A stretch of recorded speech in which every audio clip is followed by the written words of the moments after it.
નમસ્કાર દર્શક મિત્રો, આપ જોઈ રહ્યા છો પંચાયત સમાચાર 24। હવે જોઈએ અગત્યના સમાચાર।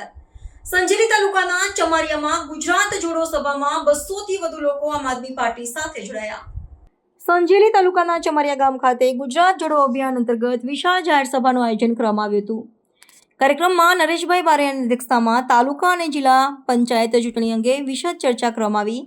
આ અવસરે વિસ્તૃત લોકમેળો વચ્ચે ગામના 200 થી વધુ લોકોએ આમ આદમી પાર્ટી સાથે સત્તાવાર રીતે જોડાવાની જાહેરાત કરી। સભાના મુદ્દા મુજબ આશાવાદી અને પરિવર્તનશીલ રાજકારણ માટે નવા સભ્યોએ પોતાનો ઉદ્દેશ અને અભિપ્રાય વ્યક્ત કર્યા। પક્ષના જિલ્લા તેમજ સ્થાનિક આગેવાનો સંજયભાઈ મકવાણા સહિત સંભળાવા પધારેલા દરેક નવા સભ્યને ભાગીદારી માટે અભિનંદન પાઠવ્યા। ભાજપ અને કોંગ્રેસ જેવી પરંપરાગત પાર્ટીઓ સામે નવી વૈકલ્પિક શક્તિ તરીકે ખુદને પરિચિત કરતા આમ આદમી પાર્ટીએ ગ્રામ્ય વિસ્તારોમાં સક્રિય થવાનો સંકેત આપ્યો। આ પ્રસંગે માર્ગદર્શન આપતા નેતાઓએ તમામ લોકોને લોકતંત્ર, વિકાસ અને રૂપરેખા અંગે જાગૃત રહેવા અપીલ કરી। આવનારા પંચાયત ચૂંટણીમાં નવીન દ્રષ્ટિ લઈને પાર્ટી આગળ વધશે તેવો અભિપ્રાય પણ વ્યક્ત થયો।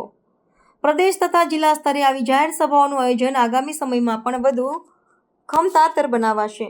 જોડાઈએ છીએ અને પ્રતિજ્ઞા લઈએ છીએ કે અમે આમ આદમી પાર્ટીની વિચારધારા ઘરે ઘરે લઈ જઈશું અને 100 જણને જોડવા માટેનો પ્રયત્ન કરીશું।